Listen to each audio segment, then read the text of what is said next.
ಆತ್ಮೀಯ ಶಿಕ್ಷಕ ಅಭ್ಯರ್ಥಿ ಆಕಾಂಕ್ಷಿಗಳೇ, ಕೊಪ್ಪಳದ ಮಾರ್ಗದರ್ಶಿ ಸ್ಟಡಿ ಸರ್ಕಲ್ ಆನ್ಲೈನ್ ತರಗತಿಗೆ ಸ್ವಾಗತ. ಈ ದಿನದ ತರಗತಿಯಲ್ಲಿ ಗಣಿತ ವಿಷಯಕ್ಕೆ ಸಂಬಂಧಿಸಿದಂತೆ ಈ ಹಿಂದೆ ನಡೆದ ಪರೀಕ್ಷೆಗಳಲ್ಲಿ ಕೇಳಿರುವ ಪ್ರಶ್ನೆ, ಸೊ ಅದನ್ನ ಹೇಗೆ ಸರಳವಾಗಿ ಬಿಡಿಸಬಹುದು ಅನ್ನೋದನ್ನ ಇವತ್ತಿನ ತರಗತಿಯಲ್ಲಿ ನೋಡೋಣ. ಅದರಲ್ಲೂ ಅದು ರೇಖಾಗಣಿತಕ್ಕೆ ಸಂಬಂಧಪಟ್ಟಂತೆ ಒಳಕೋನ ಹೊರಕೋನಗಳಿಗೆ ಸಂಬಂಧಪಟ್ಟ ಒಂದು ಅನ್ವಯಿಕ ಪ್ರಶ್ನೆಯನ್ನ ಈ ಹಿಂದೆ ಪರೀಕ್ಷೆಗಳಲ್ಲಿ ಕೇಳಲಾಗಿತ್ತು. ಅದನ್ನ ವಿವರಣಾತ್ಮಕದಲ್ಲಿ ಬಂದ್ರೆ 2 ಅಥವಾ 3 ಅಂಕದಲ್ಲೂ ಬಿಡಿಸೋ ವಿಧಾನ, ಅದನ್ನೇ ಆಬ್ಜೆಕ್ಟಿವ್ ಮಾದರಿಯಲ್ಲಿದ್ರೆ ಸೊ ಸರಳವಾಗಿ ಕಡಿಮೆ ಟೈಮ್ನಲ್ಲಿ ಹೇಗೆ ಬಿಡಿಸಬಹುದು ಅನ್ನೋದನ್ನ ಎರಡನ್ನ ನೋಡ್ತಾ ಹೋಗೋಣ ಸ್ನೇಹಿತರೆ. ಪ್ರಶ್ನೆ ಹೀಗಿದೆ: ಒಂದು ನಿಯಮಿತ ನವ ಬಹುಭುಜಾಕೃತಿ ಅಂದ್ರೆ ರೆಗ್ಯುಲರ್ ನ್ಯಾನೋಗಾನ್ ಅಂತ ಕರಿತೀವಿ. ಸೊ ನಿಯಮಿತ ನವ ಬಹುಭುಜಾಕೃತಿಯ ಒಂದು ಒಳಕೋನ ಮತ್ತು ಅದರ ಒಂದು ಹೊರಕೋನದ ಅನುಪಾತ ರೇಷೋ ಅಂತ ಕೇಳ್ಯಾರ. Okay, interior angle and exterior angle ಎರಡರ ರೇಷೋ ಅನ್ನ ಕೇಳಿದ್ದಾನೆ. ಸೊ ಇಲ್ಲಿ ಪಾಯಿಂಟ್ ಗೊತ್ತಿರಲಿ, ನಿಯಮಿತ ಅಂದ್ರೆ ಅದರ ಎಲ್ಲಾ ಬಾಹುಗಳು ಸಮನಾಗಿರ್ತವೆ. ಎಸ್, ಈಗ ಇದನ್ನ ನಮಗೆ 2 or 3 ಮಾರ್ಕ್ ಕ್ವಶನ್ ಐತಿ ಅಂತ ಅನ್ಕೋಣ. ನೋಡಿ, ಗಣಿತವನ್ನ ನಾವು ವಿಶೇಷವಾಗಿ GPS ಪ್ರಿಪರೇಷನ್ ಮಾಡುವಾಗ ವಿವರಣಾತ್ಮಕವನ್ನ ಪ್ರತ್ಯೇಕಪಡಿಸಿ ಸರಳವಾಗಿ ಬಿಡಿಸೋ ವಿಧಾನವನ್ನೇ ನೋಡ್ಕೋಬೇಕಾಗತ್ತೆ. ಸೊ PSTR ಎಕ್ಸಾಮ್ ಪ್ರಿಪರೇಷನ್ ಮಾಡಕತ್ತೀವಿ ಅಂದ್ರೆ ನಮಗೆ ವಿವರಣಾತ್ಮಕ ಮಾದರಿ ಬೇಕಾಗಲ್ಲ, ಡೈರೆಕ್ಟ್ ಶಾರ್ಟ್ ಕಟ್ ವಿಧಾನವನ್ನ ರೂಢಿ ಮಾಡ್ಕೋಬೇಕು. HSTRಗೂ ಹಾಗೆ, HSTRಗೂ ಓನ್ಲಿ ಏನಿರುತ್ತೆ, ಆಬ್ಜೆಕ್ಟಿವ್ ಮಾಡೆಲ್ ಇರುತ್ತೆ. ಹಂಗಾಗಿ ಗಣಿತ ವಿಷಯವನ್ನ ನೀವು ಪ್ರಿಪರೇಷನ್ ಮಾಡುವಾಗ ಆಬ್ಜೆಕ್ಟಿವ್ ಪ್ಲಸ್ ಡಿಸ್ಕ್ರಿಪ್ಟಿವ್ ಮಾಡೆಲ್ ಅಲ್ಲಿನೇ ಒಂಚೂರು ನೋಡ್ಕೋಬೇಕಾಗತ್ತೆ. ಎಸ್, ಈಗ ಈ ಪ್ರಶ್ನೆ ನಾನು ನಿಯಮಿತ ಬಹುಭುಜಾಕೃತಿಯ ಒಳಕೋನ, ನಮಗೆ ಗೊತ್ತು ಯಾವುದೇ ಬಹುಭುಜಾಕೃತಿಯ ಒಳಕೋನಗಳ ಮೊತ್ತ 180. ಬಟ್ ಇಲ್ಲಿ ಒಂದು ಒಳಕೋನ ಒಂದು ಹೊರಕೋನದ ಕೇಳ್ಯಾರ. ಸೊ ಒಂದರದ್ದು ಬೇಕಂದ್ರೆ ಡಿವೈಡೆಡ್ ಬೈ n ತಗೋಬೇಕು. ಪ್ರತಿಯೊಂದು ಒಂದು ನಿಯಮಿತ ಬಹುಭುಜಾಕೃತಿಯ ಪ್ರತಿಯೊಂದು ಒಳಕೋನ ಅಂತ ಕೇಳಿದ್ರೆ n-2 × 180/n. ಈಗ ಇದನ್ನ ನಾನು ಏನು ಕಂಡುಹಿಡಿತಾ ಇದ್ದೀನಿ, ಒಳಕೋನ ಕಂಡುಹಿಡಿತಾ ಇದ್ದೀನಿ. ಎಸ್, ಇಲ್ಲಿ ಎಂತದ್ದು ನವ ಮೀನ್ಸ್ n = 9. ಇದನ್ನ ಇದ್ರಾಗ ಸಬ್ಸ್ಟಿಟ್ಯೂಟ್ ಮಾಡಿ 9 - 2 × 180. ಎಸ್, ಡಿವೈಡೆಡ್ ಬೈ 9 ಮೀನ್ಸ್ 9 ಬಾವು, 9 1 9 2. S, 9 - 2 7 × 20 is nothing but 140. 140 ಏನಂದ್ರೆ ಇದು ಒಂದು ನವ ಬಹುಭುಜಾಕೃತಿಯ ಒಳಕೋನ ಆಯ್ತು. ಎಸ್, ಈ ಹಂಗೆ ಹೊರಕೋನ ಕಂಡುಹಿಡಿತೀನಿ ನಾನು. ಅದೇ ನವ ಬಹುಭುಜಾಕೃತಿಯ ಒಂದು ಹೊರಕೋನ ಉಯಿನು ಏನಂದ್ರೆ ಎಲ್ಲಾ ಹೊರಕೋನಗಳ ಮೊತ್ತ 360. ಅದರ ಬಾಹುಗಳ ಸಂಖ್ಯೆಯಿಂದ ಭಾಗಿಸ್ತೀವಿ. ನೋಡಿ, ಪ್ರತಿಯೊಂದು ಒಂದು ನಿಯಮಿತ ಬಹುಭುಜಾಕೃತಿಯ ಪ್ರತಿಯೊಂದು ಹೊರಕೋನಗಳ ಅಳತೆ ಕೇಳಿದ್ರೆ 360/n ತಗೋಬೇಕು. 360 divided by n. n means 9 ಇದೆ. 9 1 9 4 36. That is 40 degree. ಇದು ಒಂದು ಒಳಕೋನ ಅಂತ ಗೊತ್ತಾಯ್ತು, ಇನ್ನೊಂದು ಹೊರಕೋನ ಗೊತ್ತಾಯ್ತು. ಆದ್ರೆ ಪ್ರಶ್ನೆ ನಮ್ಗೆ ಏನ್ ಕೇಳ್ಯಾನ, ಅನುಪಾತ ಕೇಳ್ಯಾನ. ಈ ಹಿಂದೆ ಪ್ರಶ್ನೆ ಆಗಿರೋದ್ರಿ ಇದು. So therefore 140 ratio 40. ಇದು ಒಳಕೋನ, ಇದು ಹೊರಕೋನ. ಎಸ್, ರೇಷೋ ಯಾವಾಗ್ಲೂ ಏನಿರ್ಬೇಕು, ಎಸ್ ಕನಿಷ್ಠ ರೂಪದಲ್ಲಿ 0 0 14 4 2 7 2 2. ಸೊ ಹಾಗಾದ್ರೆ ಇವುಗಳ ರೇಷೋ 7:2. ಎಸ್, ಈಗ ಈ ಪ್ರಶ್ನೆ ನಮಗೆ 3 mark question. Okay, at least 2 marker ಇದ್ರು ಓಕೆ, ಫಾರ್ಮುಲಾಕ್ಕ ಇದಕ್ಕೆ ಎಲ್ಲ ಏನ್ ಮಾಡ್ತಾನೆ, ಅಂಕಗಳನ್ನು ಕೊಡುವಂತ ಹೋಗ್ತಾನೆ.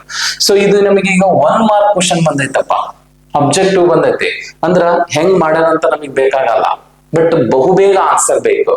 ನೋಡಿ, ಇದನ್ನ ಈ ಮಾದರಿ ಅಂದ್ರೆ ಒಂದು ನಿಯಮಿತ ಬಹುಭುಜಾಕೃತಿಯ ಒಳಕೋನ ಹೊರಕೋನ ಅನುಪಾತ ಕೇಳಿದ್ರ ತುಂಬಾ 10 to 20 seconds ನಲ್ಲಿ ಬಹಳ ಕಡಿಮೆ ಸಮಯದಲ್ಲಿ ಉತ್ತರವನ್ನ ಕಂಡುಹಿಡಿಯುವ ವಿಧಾನ ಏನು ಅಂದ್ರೆ, ಒಂದನೇದ್ದು ಒಳಕೋನ ಅನುಪಾತ ಹೊರಕೋನ ಕೇಳ್ಯಾರ ಈಗ. ಎಸ್, ಹೌದ್ರಿ? ನೋಡ್ರಿ, ಒಂದೇ ಸಿಂಪಲ್ ಸ್ಟೆಪ್ ಅಲ್ಲಿ ನವ ಬಹುಭುಜಾಕೃತಿಯ ಒಂದು ಒಳಕೋನ ಒಂದು ಹೊರಕೋನ. ಸೊ ಇಲ್ಲಿ ಒಂದು ಶಾರ್ಟ್ ಕಟ್ ಮೆಥಡ್ ಏನಂದ್ರೆ, ನವ ಬಹುಭುಜಾಕೃತಿ ಅಂದ್ರೆ ಬಾಹುಗಳ ಸಂಖ್ಯೆ 9. ಎಸ್ ಸರಿ. ನಾವು ಯಾವಾಗ್ಲೂ ಇದನ್ನ ಡೈರೆಕ್ಟ್ ವಿಧಾನದಲ್ಲಿ ತಗೊಂಡಾಗ ವರಕೋನ 2 ತಗೋಬೇಕ್ರಿ. ಇದು ಯಾವಾಗ್ಲೂ ಫಿಕ್ಸ್. ಇದು ನಾವ್ ಹಿಂಗ್ ಒಳಕೋನ ಹೊರಕೋನ ಅನುಪಾತ ನೋಡುವಾಗ ಯಾವಾಗ್ಲೂ ವರಕೋನ 2 ತಗೋಬೇಕು. ಒಟ್ಟು ಬಾಹುಗಳು ಇದು ನವ ಬಹುಭುಜಾಕೃತಿ ಇರೋದ್ರಿಂದ 9 ಐತಿ. ಈ 9ರಲ್ಲಿ 2 ಕಳೆದ್ ಬಿಟ್ರ 7. ಹಾಗಾದ್ರೆ ಒಳಕೋನ ಒಂದು ನವ ಬಹುಭುಜಾಕೃತಿಯ ನಿಯಮಿತ ಬಹುಭುಜಾಕೃತಿಯ ಒಳಕೋನ ಮತ್ತು ಹೊರಕೋನಗಳ ಅನುಪಾತ 7:2 ಮುಗೀತು. ಇಷ್ಟೇ ನೋಡ್ರಿ. ಈ ಫಾರ್ಮುಲಾ ಹಾಕಿ ಬಿಡಿಸೋದು ಹೇಗೆ? Direct answer, direct short cut ಆಗಿ ಬಿಡಿಸೋದು ಹೆಂಗೆ? ಸೊ ಈ ಕಾರಣಕ್ಕೆ ನಿಮ್ಗೆ ಅಟ್ಲೀಸ್ಟ್ ಇದು ಹೌದು 2-3 ಅಂಕಕ್ಕೆ ಪ್ರಶ್ನೆ ಬಂದೈತಪ್ಪ, ಟೈಮ್ ಇಲ್ಲ ನಿಮಗೆ. Time last 8-10 questions time shortage ಆಗುತ್ತೆ. ಅವಾಗ ನೀವು ಅಟ್ಲೀಸ್ಟ್ ಡೈರೆಕ್ಟ್ ಮೆಥಡ್ ಅಲ್ಲಿ ಮಾಡಿದ್ರ 3ಕ್ಕೆ 1 ಅಥವಾ 2ಕ್ಕೆ 1 ಸಿಗುತ್ತೆ ನಿಮಗೆ. ಸೊ ಇದು ಲಾಭ ನೋಡ್ರಿ. ನೋಡಿ, ಶಾರ್ಟ್ಕಟ್ ಮೆಥಡ್ ಅಲ್ಲಿ ಒಳಕೋನ ಹೊರಕೋನ ಅನುಪಾತ ತಗೊಂಡಾಗ ಹೊರಕೋನಕ್ಕನೆ 2 ಇಟ್ಕೋಬೇಕು. ಇಟ್ ಇಸ್ ಫಿಕ್ಸ್, 2 ತಗೋಬೇಕು. ನವ ಬಹುಭುಜಾಕೃತಿ ಇರೋದ್ರಿಂದ 9ರಲ್ಲಿ 2 ಕಳಿಬೇಕು, 7. ರೇಷೋ 7:2. ಈಗ ನಿಮಗೆ ಅರ್ಥ ಆಗಿಲ್ಲ, ಇನ್ನೊಂದು ಹೇಳ್ಬಿಡ್ತೀನಿ. ಪಂಚ ಬಹುಭುಜಾಕೃತಿ ಐತೆ ಅಂತ ತಿಳ್ಕೊಳ್ಳೋಣ. ಒಂದು ನಿಯಮಿತ ಪಂಚ ಬಹುಭುಜಾಕೃತಿ. ಪಂಚ ಅಂದ್ರೆ ಎಷ್ಟು ಬಾವು? 5. ಓಕೆ, ಇದರದ ಅನುಪಾತ ನೋಡ್ತೀನಿ ಈಗ. ಒಳಕೋನ ಅನುಪಾತ ಹೊರಕೋನ. ಎಸ್, ಈಗ ಯಾವಾಗ್ಲೂ ಹೊರಕೋನ ಇದ್ದಲ್ಲಿ ಏನ್ ಬರ್ಕೋ ಅಂತ ಹೇಳಿದ್ರೆ ಎಸ್ 2. ಈಗ 5 ಬಾವು ಇದಾವೆ. 5ರಾಗ 2 ಹೋದ್ರ 3 ಮುಗೀತು. ಅನುಪಾತ ಎಷ್ಟು? 3:2.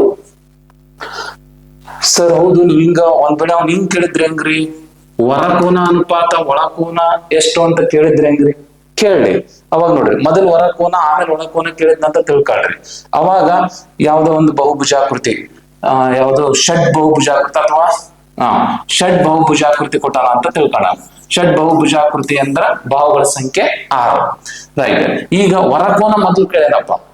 ಹೊರಕೋನ ಮೊದಲು ಕೇಳೇನಂದ್ರ ಯಾವಾಗ್ಲೂ ಒಟ್ಟು ಹೊರಕೋನ ಇದ್ದಲ್ಲೇ 2 ಹಾಕೋಬೇಕು. ಇಟ್ ಇಸ್ ಕಂಡೀಷನ್ ಶಾರ್ಟ್ಕಟ್ ಅಲ್ಲಿ. ಈಗ ಈ 6 2 ಹೋದ್ರ 4. ಈಗ ಆನ್ಸರ್ 2 ಅನುಪಾತ 4 ಇರಲ್ಲ, ಯಾಕಂದ್ರೆ ಅನುಪಾತ ಯಾವಾಗ್ಲೂ ಕನಿಷ್ಠ ರೂಪದಲ್ಲಿ ಇರುತ್ತೆ. ಸೊ ಹಂಗಾಗಿ 2 1 2 2. ಹಾಗಾದ್ರೆ ಆನ್ಸರ್ 1:2. ಹೊರಕೋನ ಮೊದಲಿರಲಿ ಒಳಕೋನ ಆಮೇಲೆ ಇರಲಿ, ರೇಷೋ ಅನುಪಾತದಲ್ಲಿ ಆರ್ಡರ್ ಇಸ್ ಇಂಪಾರ್ಟೆಂಟ್. ಅನುಕ್ರಮತೆ ಮುಖ್ಯ ಆಗುತ್ತೆ. ಒಟ್ಟಿನಲ್ಲಿ ಹೊರಕೋನದ ಕೆಳಗೆ 2 ಬರಿಬೇಕು. ನೋಡಿ ಎಷ್ಟು ಈಸಿಯಾಗಿ ಬಿಡಿಸಬಹುದು, ಕಡಿಮೆ ಟೈಮ್ ನಲ್ಲಿ ಬಿಡಿಸಬಹುದು, ಅಕ್ಯುರೇಟ್ ಆಗಿ ಆನ್ಸರ್ ಕಂಡುಹಿಡಿಯಬಹುದು. ಸೊ ಹೀಗೆ ವಿಶೇಷ ಸರಳ ವಿಧಾನಗಳನ್ನ ಬಳಸಿದಾಗ ನಾವು ಪರೀಕ್ಷೆಯಲ್ಲಿ ಸಕ್ಸಸ್ ಆಗ್ಲಿಕ್ಕೆ ಸಾಧ್ಯ. ಅದಕ್ಕೆ ಅದನ್ನ ಡಿಸ್ಕ್ರಿಪ್ಟಿವ್ ಮತ್ತು ಆಬ್ಜೆಕ್ಟಿವ್ ಅನ್ನ ಎಷ್ಟು ಸಾಧ್ಯ ಇತ್ತು ಅಷ್ಟು ಕಡಿಮೆ ಸಮಯದಲ್ಲಿ ನಾವು ಬಿಡಿಸ್ಲಿಕ್ಕೆ ಟ್ರೈ ಮಾಡ್ಬೇಕು ಸ್ನೇಹಿತರೆ. ಎಸ್, ಅರ್ಥ ಆಗಿದೆ ಅನ್ಕೊಂಡಿದ್ದೀನಿ. ಮುಂದಿನ ಪ್ರಶ್ನೆ ನೋಡೋಣ. ಎಸ್, ಇದು ನೀವೇ ಟ್ರೈ ಮಾಡ್ರಿ, ನೀವೇ ಬಿಡಿಸ್ಬಿಡ್ಬೋದು ನೋಡ್ರಿ. ಒಂದು ನಿಯಮಿತ ನವ ಬಹುಭುಜಾಕೃತಿಯ ಸೇಮ್ ಕ್ವಶನ್ ರಿಪೀಟ್ ಆಗಿದೆ.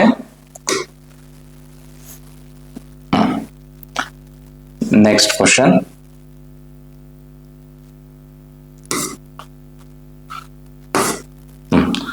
ಸೊ ಇಲ್ಲಿ ಈಗ ನಮ್ಮ ಮಾರ್ಗದರ್ಶಿ ಸ್ಟಡಿ ಸರ್ಕಲ್ ಅಲ್ಲಿ ಆನ್ಲೈನ್ ಆಫ್ಲೈನ್ ತರಗತಿಗಳು 2 ಏನಂದ್ರೆ ನಡೀತಾ ಇದ್ದಾವೆ.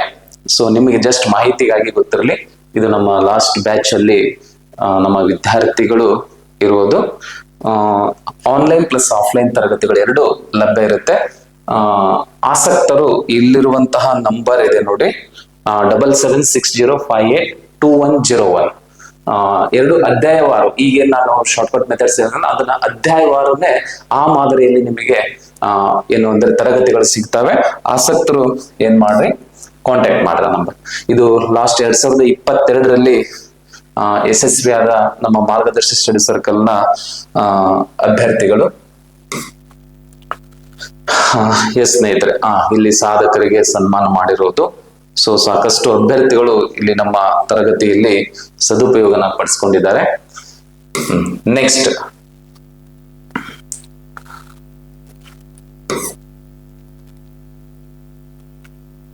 ಎಸ್ ಸ್ನೇಹಿತರೆ, ಸೊ ಇನ್ನೊಂದು ಪ್ರಶ್ನೆ ಇದೆ ನೋಡ್ರಿ. ಈಗ ನಮಗೆ ಈ ಹಿಂದೆ ಏನ್ ಹೇಳಿದೆ ನಾನು, ಯಾವುದೇ ಒಂದು ನಿಯಮಿತ ಬಹುಭುಜಾಕೃತಿ ಕೊಟ್ಟು ನಿಯಮಿತ ಬಹುಭುಜಾಕೃತಿಯನ್ನ ಕೊಟ್ಬಿಟ್ಟು ಏನು ಒಳಕೋನ ಹೊರಕೋನಗಳ ಅನುಪಾತ ಕೇಳ್ಯಾರ. ಇದು ನೆನ್ಪಿಟ್ಕೊಂಡ್ಬಿಡ್ರಿ. ಹಿಂದೆ ಮಾಡೆಲ್ ಕ್ವಶನ್ ಆಗಿರೋದ್ರಿಂದ ಬಹಳ ಈಸಿ ವಿಧಾನ ಇರೋದ್ರಿಂದ ಬಿಡಬಾರದ್ರಿ. ಏನಂದ್ರೆ ಈಗ ಒಂದು ನಿಯಮಿತ ಬಹುಭುಜಾಕೃತಿ, ನಿಯಮಿತ ಯಾವುದೋ ಒಂದು ಅಷ್ಟ ಬಹುಭುಜಾಕೃತಿ ಕೊಟ್ನಪ್ಪ, ನಿಯಮಿತ ಅಷ್ಟ ಬಹುಭುಜಾಕೃತಿಯ ಒಳಕೋನ ಹೊರಕೋನಗಳ ಅನುಪಾತ ನೋಡ್ರಿ, ಅಷ್ಟ 8 ಬಾಹು ಅದಾವು, ಯಾವಾಗ್ಲೂ ಹೊರಕೋನ 2 ತಗೋಬೇಕು. 8ರಲ್ಲಿ 2 ಹೋದ್ರ 6 ಮುಗಿದೋಯ್ತು ನೋಡ್ರಿ. 6 ಅನುಪಾತ 2 ಇರಲ್ಲ, 6 2 ಒಂದ ಬಗೆಯಲ್ಲಿ 2 3ಲೆ 2 1 ಆನ್ಸರ್ 3:1 ನೋಡ್ರಿ. ಎಷ್ಟು ಸಿಂಪಲ್ ಆಗಿ ಬಿಡಿಸಬಹುದು ಇದನ್ನ. ಎಸ್, ಇದನ್ನ ನಾವು ಹಿಂದಿನ ಮಾದರಿಯಲ್ಲಿ ನೋಡಿದ್ವಿ. ಇಲ್ಲೊಂದು ಈಗ ಪರ್ಸೆಂಟೇಜ್ ರಿಲೇಟೆಡ್ ಆಗಿ ಕ್ವಶನ್ ಐತ್ ನೋಡ್ರಿ. ಏನ ಆದಾಯ ಬಿನ ಆದಾಯಕ್ಕಿಂತ 25% ಹೆಚ್ಚಾಗಿದ್ದರೆ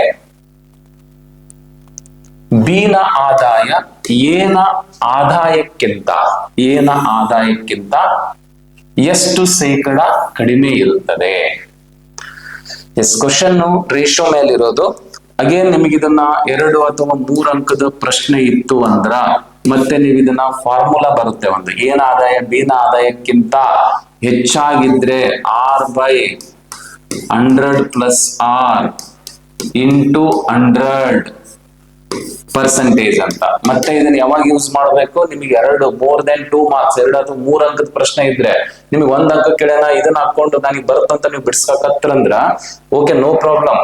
ಆದ್ರೆ ಹಿಂದಿನ ಕ್ವಶನ್ಸ್ ಎಕ್ಸ್ಟ್ ಉಳಿತವ್ರೆ. ಹಂಗಾಗಿ ಇದನ್ನ ಡಿಸ್ಕ್ರಿಪ್ಟಿವ್ ಬಂದ್ರೆ ಈ ವಿಧಾನ, ಮತ್ತೆ ಆಬ್ಜೆಕ್ಟಿವ್ ಬಂದ್ರೆ ಹಿಂಗ್ ಸರ್ ಹೇಳ್ತೀನಿ ಅದಕ್ಕೆ. ಎಸ್, ಈಗ R ಅಂದ್ರೆ 25% ಐತಿ, ಅದನ್ನ R ಇಂದಲ್ಲಿ 25 ಸಬ್ಸ್ಟಿಟ್ಯೂಟ್ ಮಾಡಿದ್ರೆ 100 + R 100 + 25 into 100. Yes, percentage. 25 divided by 100 + 25. ಇಲ್ಲಿ ಪ್ಲಸ್ ಇರೋದ್ರಿಂದ ಕ್ಯಾನ್ಸಲ್ ಮಾಡ್ಲಿಕ್ಕೆ ಬರೋದಿಲ್ಲ. Divided by 100, that is percentage. 25 ಒಂದ್ಲೆ 25 ಐದ್ಲೆ 125. ಗೊತ್ತಾಗ್ಲಿಲ್ಲ ಅಂದ್ರೆ 5ರಲ್ಲಿ ತಗೊಳ್ರಿ, ಚಿಕ್ಕ ಸಂಖ್ಯೆಯಿಂದ ತಗೊಳ್ತಾ ಹೋಗ್ರಿ. 5 ಒಂದ್ಲೆ 5 2ಲೆ 0. So answer is 20%. ಹಾಗಾದ್ರೆ ಏನ ಆದಾಯ ಬಿನ ಆದಾಯಕ್ಕಿಂತ 25% ಹೆಚ್ಚಿದ್ರ ಬಿನ ಆದಾಯ ಏನ ಆದಾಯಕ್ಕಿಂತ 20% ಕಡಿಮೆ ಇರುತ್ತೆ. ಇದು ಉತ್ತರ. ಈಗ ಇದು ನಮಗೆ 2 ಅಂಕಕ್ಕಿತ್ತು, ಫಾರ್ಮುಲಾಕ್ ಒಂದಿಷ್ಟು ಸ್ಟೆಪ್ಸ್ ಒಂದಿಷ್ಟು ಕೊಟ್ಬಿಟ್ಟು ಕಂಪ್ಲೀಟ್ ಮಾರ್ಕ್ಸ್ ಕೊಡ್ತಾನೆ 2 ಅಥವಾ 3 ಅಂಕಕ್ಕೆ. ನಮಗೀಗ ಆಬ್ಜೆಕ್ಟಿವ್ ಕ್ವಶನ್ ಐತಪ್ಪ, ಇದು ಒಂದ್ ಅಂಕಕ್ಕೆ ಐತಿ, MCQ ಕೇಳ್ಯಾರ. ಅವಾಗ ನಮಗೆ ಸೂತ್ರ ನೆನ್ಪು ಮಾಡ್ಕೊಂಡು ಮಾಡಾಕೂ ಕಷ್ಟ ಆಗತ್ತ. ಅವಾಗ ನೀವು ಸಿಂಪಲ್ ಆಗಿ ಏನ್ ಮಾಡ್ಬೋದು? ಈಗ ನಮಗೆ PSTR ಎಕ್ಸಾಮ್ಸ್ HSTR ಎಕ್ಸಾಮ್ಸ್ಗೆ ಬೇಕಾಗಿಲ್ಲ, 2-3 ಮಾರ್ಕ್ಸ್ ಇರಾಗೇ ಇಲ್ಲ. ಅವಾಗ ಏನ್ ಮಾಡ್ಬೇಕು ನೋಡ್ರಿ, ಸಿಂಪಲ್ ಮೆಥಡ್. ಶೇಕಡ ಅಂದ್ರೆ ಏನ್ರಿ? ಎಸ್, 100. ಶೇಕಡ ಅಂದ್ರೆ 100.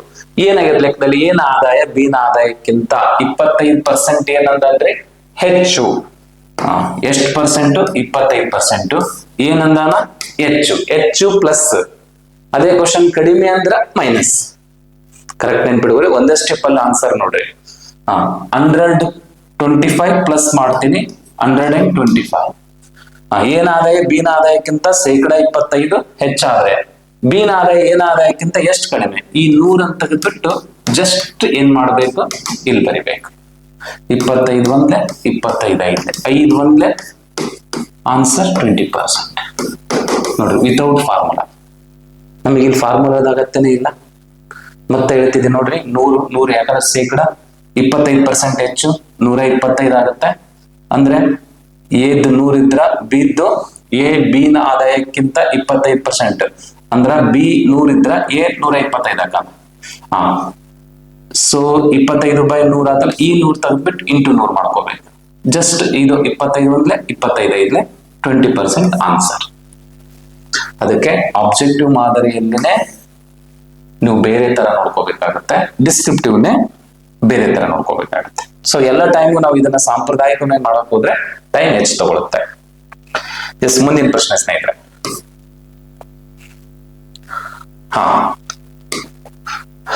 ಎಸ್, ಇಲ್ಲಿ ನೋಡ್ರಿ, ಇದು ಸೇಮ್ ಕ್ವಶನ್. ಏನ ಆದಾಯ ಬಿನ ಆದಾಯಕ್ಕಿಂತ 10% ಕಡಿಮೆ. ನೋಡ್ರಿ, ಕಡಿಮೆ ಆಗಲೇ ಹೆಚ್ಚು ಕೊಟ್ಟಿದ್ದೆ, ಇಲ್ಲಿ ಕಡಿಮೆ ಆಗಿದ್ದಾರೆ.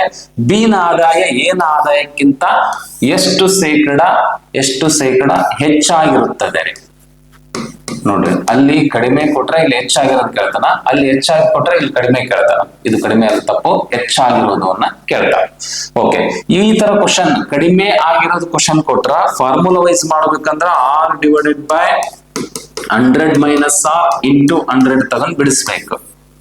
ಯಾವಾಗ ಡಿಸ್ಕ್ರಿಪ್ಟಿವ್ ಇದ್ದಾಗ.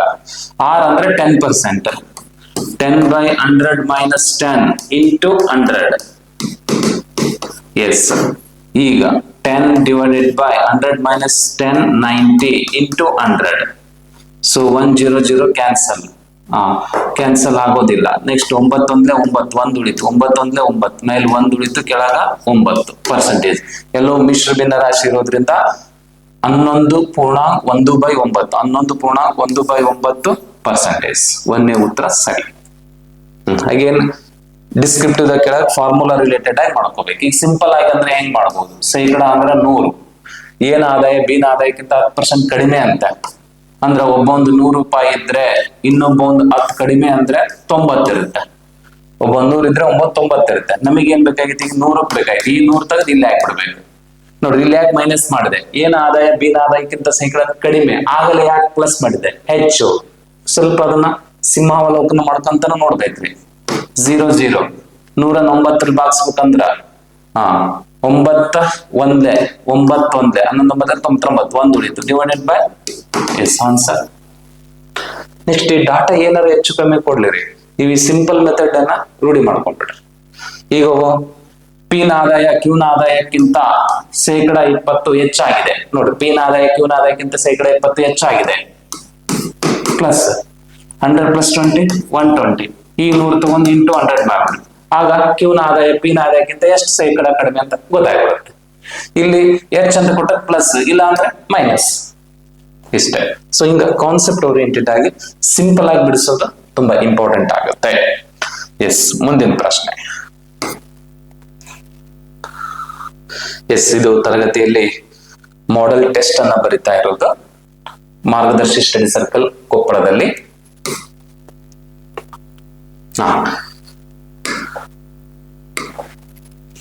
ಇಲ್ಲಿ ನೋಡ್ರಿ, ಒಂದು ವೃತ್ತದ ತ್ರಿಜ್ಯ, ಇದು PSTR ಎಕ್ಸಾಮ್ ಅಲ್ಲಿ ಕೇಳಿರೋದು. ಇದು PSTR ಎಕ್ಸಾಮ್ ಅಲ್ಲಿ ಒಂದು ವೃತ್ತದ ತ್ರಿಜ್ಯವನ್ನ 100 ಶೇಕಡ 100 ಹೆಚ್ಚಿಸಿದರೆ ಅದರ ವಿಸ್ತೀರ್ಣದಲ್ಲಾಗುವ ಶೇಕಡ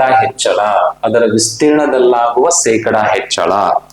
ಈಗ ನಮಗಿದು ಇದೇ ಕ್ವಶನ್ ಅನ್ನ ಡಿಸ್ಕ್ರಿಪ್ಟಿವ್ ಕೇಳ್ಬಹುದು, ಆಬ್ಜೆಕ್ಟಿವ್ ಕೇಳ್ಬಹುದು. ನಾ ಎರಡೂ ಮಾದರಿಯಲ್ಲಿ ಹೇಳ್ಬಿಡ್ತೀನಿ ನಿಮಗೆ, ಅಂದ್ರೆ ಎರಡಕ್ಕೂ ಅನುಕೂಲ ಆಗ್ಲಿ ಅಂತ. GPSTR ಮ್ಯಾಥಮೆಟಿಕ್ಸ್ಗೂ ಅನುಕೂಲ ಆಗ್ಲಿ ಅಂತ. ಓಕೆ, ಈಗ ನಮ್ಗೆ ಇದನ್ನ 3 ಮಾರ್ಕ್ ಕ್ವಶನ್ ಕೊಟ್ಟಾನಪ್ಪ ಅಂತ ತಿಳ್ಕೊಳ್ಳೋಣ, 2 ಅಥವಾ 4 ಮಾರ್ಕ್ ಕ್ವಶನ್ ಕೊಟ್ಟಾನ ಅಂತ ತಿಳ್ಕೊಳ್ಳೋಣ. ಅವಾಗ ನಾನು ಒಂದು ವೃತ್ತದ ತ್ರಿಜ್ಯವನ್ನ ನೋಡಿ, ಒಂದು ವೃತ್ತದ ತ್ರಿಜ್ಯ ಗೊತ್ತಿಲ್ಲ, ಆ ತ್ರಿಜ್ಯವನ್ನ ನಾನು ಏನಂತ ತಗೊಳ್ತೀನಿ? 10 ಸೆಂಟಿಮೀಟರ್ ಅಂತ ತಗೊಳ್ತೀನಿ. ಇದು 10 ಅಜಂಪ್ಷನ್. ಸೊ ಇದು R ಅಂತ ತಗೊಂಡ್ರೆ ವೃತ್ತದ ವಿಸ್ತೀರ್ಣ equals to A area pi R². ಈಗ 10 ಇಟ್ಕೊಂಡ, ಆ ತ್ರಿಜ್ಯ 10 ಇಟ್ಕೊಂಡಾಗ ವಿಸ್ತೀರ್ಣ ಎಷ್ಟಾಗತ್ತಪ್ಪ? 10². 10 100 ಪೈ. ನೋಡ್ರಿ, ವಿಸ್ತೀರ್ಣ 100 ಪೈ ಯಾವಾಗ? ತ್ರಿಜ್ಯ 10 ಸೆಂಟಿಮೀಟರ್ ಇಟ್ಟುಕೊಂಡಾಗ. ಅವನು ಹೇಳ್ತಾ ಇದ್ದಾನೆ ತ್ರಿಜ್ಯವನ್ನ ಶೇಕಡ 100ರಷ್ಟು ಏನ್ ಮಾಡಬೇಕು? ಹೆಚ್ಚಿಸ್ಬೇಕು. ಶೇಕಡ 100ರಷ್ಟು ಅಂದ್ರ ಈಗ ನಾ 10 ತಗೊಂಡಿನಂದ್ರ 100 ಅಂದ್ರ 10ಕ್ಕೆ 10 ಹೆಚ್ಚು ಮಾಡ್ಬೇಕು. 10 10 20. ಈ ತ್ರಿಜ್ಯ 10 ಇದ್ದದ್ದು 20 ಆಯ್ತು ಅಂದ್ರ ಅದರ ಅರ್ಥ ಏನ್ರಿ? ಅದರ ಅರ್ಥ ಏನು ಅಂದ್ರ ತ್ರಿಜ್ಯವನ್ನ 100ರಷ್ಟು ಹೆಚ್ಚು ಮಾಡಿದ್ವಿ, ಶೇಕಡ 100 ಹೆಚ್ಚು ಮಾಡಿದ್ವಿ. ಅವಾಗ ಪೈ ಬೆಲೆ ಹಾಕಿ ಮಾಡ್ಬಾರ್ದ್ರಿ. ಇಲ್ಲಿ ನಮಗೆ ಶೇಕಡ ಹೆಚ್ಚಳ ಬೇಕಾಗಿತ್ತ, ಹಂಗ ಇರ್ಬೇಕು. R ಏನ್ ಮಾಡ್ತೀನಿ? ಈಗ 20 ಬರುತ್ತೆ, 20 ತಗೋಬೇಕು. ಎಸ್, ಪೈ 20² ಅಂದ್ರ 400. ಸೊ ದೇರ್ ಫೋರ್ ವಿಸ್ತೀರ್ಣ ಏನಾಯ್ತು ಇವಾಗ? 400 ಪೈ ಆಯ್ತು. ಯಾವಾಗ? ಶೇಕಡ 100 ಹೆಚ್ಚು ಮಾಡಿದಾಗ. ಹಾಗಾದ್ರೆ ಎಷ್ಟು ಹೆಚ್ಚಳ ಆಯ್ತು? ಇದು A1 ಅಂದ್ರೆ ಇದಕ್ಕ A2 ಅಂದ್ರೆ. Therefore A equals to A2 minus A1. ಅವಾಗ 400 pi minus 100 pi equals to 300 pi. ನೋಡ್ರಿ, ಇಷ್ಟು ಹೆಚ್ಚಾಯ್ತು. ಈ 300 ಪೈ ಹೆಚ್ಚಾಯ್ತು ಅಂದ್ರೆ ಎಷ್ಟಕ್ಕ? 100ಕ್ಕ. ನಮಗೆ ಶೇಕಡ ಬೇಕಲ್ಲ ಇಲ್ಲಿ. ದೇರ್ ಫೋರ್ ದೇರ್ಫೋರ್ ಶೇಕಡ ಹೆಚ್ಚಳ ಅಂತ ಕೇಳಿದ್ರ 100 ರೂಪಾಯಿ ಇತ್ತಂದ್ರ 300 ರೂಪಾಯಿ ಹೆಚ್ಚಾಗೈತಿ. 100 ರೂಪಾಯಿಗ 300 ರೂಪಾಯಿ ಮೊದಲು ಇಷ್ಟಿತ್ತು, ಈಗ ಇಷ್ಟಾಗೈತಿ. ಹಾಗಾದ್ರೆ 100ಕ್ಕೆ ಎಷ್ಟು? ಪೈ 100 ಆನ್ಸರ್ 300 ಶೇಕಡ. ಇದಕ್ಕೆ ಆಪ್ಷನ್ 300 ಶೇಕಡ ಅಂತ ಹಾಕ್ಬೇಕು. ಈಗ ನಾನು ವೃತ್ತದ ವಿಸ್ತೀರ್ಣ ಸೂತ್ರ ತಗೊಂಡು ತ್ರಿಜ್ಯ ತಗೊಂಡು ಟ್ರೆಡಿಷನಲ್ ವಿಧಾನದಲ್ಲಿ ಮಾಡಿದೆ. ಇದು ನಿಮಗೆ ಇನ್ ಕೇಸ್ 3 ಮಾರ್ಕ್ ಕ್ವಶನ್ ಆದ್ರೆ ಓಕೆ, ಮೂರು ಸಿಕ್ಬಿಡ್ತಾವ. ಇದ ಪ್ರಶ್ನೆ ಈ PSTR ದೊಳಗೆ ಏನ್ ಮಾಡ್ಯಾನ, ಆಬ್ಜೆಕ್ಟಿವ್ ದಲ್ಲಿ ಕೇಳ್ಯಾನ, 1 ಮಾರ್ಕ್ ಕೇಳ್ಯಾನ. ಇದಕ್ಕೆ ಹೋಗಿ ನೀವು ಇದನ್ನ ಮಾಡ್ಕೊಂತ ಕುಂತರ ಹೌದು ಉತ್ತರ ಬರುತ್ತೆ, ಮುಂದ್ ಕ್ವಶನ್ ಉಳಿತಾವ್ರೆ. ಅವಾಗ ಈ ಮೆಥಡ್ ಅನ್ನ ನಾವು ಆಬ್ಜೆಕ್ಟಿವ್ ಮಾಡಬಾರ್ದು. ನೋಡಿ, ನಾನು ಪ್ರತಿ ಕ್ವಶನ್ ನಲ್ಲೂ ಡಿಸ್ಕ್ರಿಪ್ಟಿವ್ ವಿಧಾನನೇ ಬೇರೆ ಹೇಳಕತ್ತೀನಿ, ಆಬ್ಜೆಕ್ಟಿವ್ನೇ ಬೇರೆ ಹೇಳಕತ್ತೀನಿ. ಕೆಲವು ಕಾದವರು ನೀವು ಈ ತರ ಮಾಡ್ಕೊಂಡಾಗ ಅಷ್ಟು ಕ್ವಶನ್ ಬಿಡಿಸಬಹುದು, ಪ್ಲಸ್ ಅಕ್ಯುರೇಟ್ ಬಿಡಿಸಬಹುದು. ಈಗ ಇದನ್ನ ನಾನು ಏನ್ ಮಾಡ್ತೀನಿ, ಈಗ ಈ ಪ್ರಶ್ನೆನೆ 10/10 ಮೆಥಡ್ ಅಲ್ಲಿ ಬಿಡಿಸ್ತೀನಿ ನೋಡಿ. ಒಂದ್ ವೇಳೆ ಈ ಕ್ವಶನ್ ಆಬ್ಜೆಕ್ಟಿವ್ ದಲ್ಲಿ ಬಂದ್ರ ನಮ್ಮ ಮಾರ್ಗದರ್ಶಿ ಸ್ಟಡಿ ಸರ್ಕಲ್ ನ ವಿಶೇಷವಾದ ಮೆಥಡ್ 10x10 ಮೆಥಡ್. ಈಗ 10 ಅನ್ನೋದು ತ್ರಿಜ್ಯ ಇಟ್ಕೋಣ. ನೋಡ್ರಿ, ಒಂದು ವೃತ್ತದ ತ್ರಿಜ್ಯ 100 ಶೇಕಡ ಅಂದ್ರ 10 ಇಟ್ಕೊಂಡಿನಿ. 100 ಶೇಕಡ ಅಂದ್ರ 10ಕ್ಕೆ 10 ಅಂದಂಗ್ರಿ. 10ಕ್ಕೆ 10 ಹೆಚ್ಚು ಮಾಡಿದ್ರೆ 20. ನೋಡ್ರಿ, ಶೇಕಡ 100 ತ್ರಿಜ್ಯ, ವೃತ್ತದ ತ್ರಿಜ್ಯಗಳೆಲ್ಲವೂ ಸಮ ಇರ್ತವೆ. ಹಂಗಾಗಿ ಇಲ್ಲಿ 100ಕ್ಕ ಅಂದ್ರೆ 10 ಇಟ್ಕೊಂಡಿನಿ, 10ಕ್ಕೆ 10 20. 10 × 20 10 × 20 ಅಂದ್ರ ಶೇಕಡ 100 ತ್ರಿಜ್ಯ ಹೆಚ್ಚಾಯ್ತು. ಹಾಗಾದ್ರೆ 20 400. ಮೊದಲು ತ್ರಿಜ್ಯ 100 ಇತ್ತು, ಈಗ 400 ಆಗೈತಿ. ಅಂದ್ರ ಎಷ್ಟು ಹೆಚ್ಚಾಯ್ತು? 400ರಲ್ಲಿ 100 ಹೋದ್ರ 300 ಶೇಕಡ. ಎಸ್, ಹಾಗಾದ್ರೆ ತ್ರಿಜ್ಯವನ್ನ 100 ಶೇಕಡ ಹೆಚ್ಚು ಮಾಡಿದ್ರೆ ಅದರ ವಿಸ್ತೀರ್ಣ 300 ಶೇಕಡ ಹೆಚ್ಚಾಗುತ್ತದೆ. 300 ಶೇಕಡ ಅಂದ್ರೆ 3 ಪಟ್ಟು ಅಂತ. ನೋಡ್ರಿ, ಸಿಂಪಲ್ 10/10 ಮೆಥಡ್. ಇದಕ್ಕೂ ಎಷ್ಟು ವ್ಯತ್ಯಾಸ ಐತಿ ನೀವೇ ನೋಡ್ರಿ. ಹಂಗಾಗಿ ಕೆಲವು ಪ್ರಶ್ನೆಗಳನ್ನ ನಾವು ವಿವರಣಾತ್ಮಕ ಇರುವವನ್ನ ಸಿಂಪಲ್ ಮಾಡೋ ವಿಧಾನದಲ್ಲಿನೇ ನೋಡ್ಕೋಬೇಕಾಗತ್ತೆ. ಸೊ ಈ 10/10 ಮೆಥಡ್ ಮೇಲೆನೆ ನಾ ಹಿಂದೆ ಒಂದು ವಿಡಿಯೋ ಮಾಡಿದ್ದೀನಿ, ಅದನ್ನ ನೋಡ್ರಿ. ಅದ್ರ ಮೇಲೆ ಒಂದು 5-6 ಟೈಪ್ ಕ್ವಶನ್ಸ್ ಗಳನ್ನ ಅತಿ ಸರಳವಾಗಿ ನಾವು ಬಿಡಿಸಬಹುದಾಗಿದೆ. ಹೀಗೆ ನಾವು ಗಣಿತ ವಿಷಯವನ್ನ ಅತ್ಯಂತ ಸರಳವಾಗಿ GPSTR, HSTR, PSTR 3 ಪರೀಕ್ಷೆಗಳ ಅನುಕೂಲವಾಗುವ ರೀತಿಯಲ್ಲಿ ನಾವು ನೋಡಬಹುದು.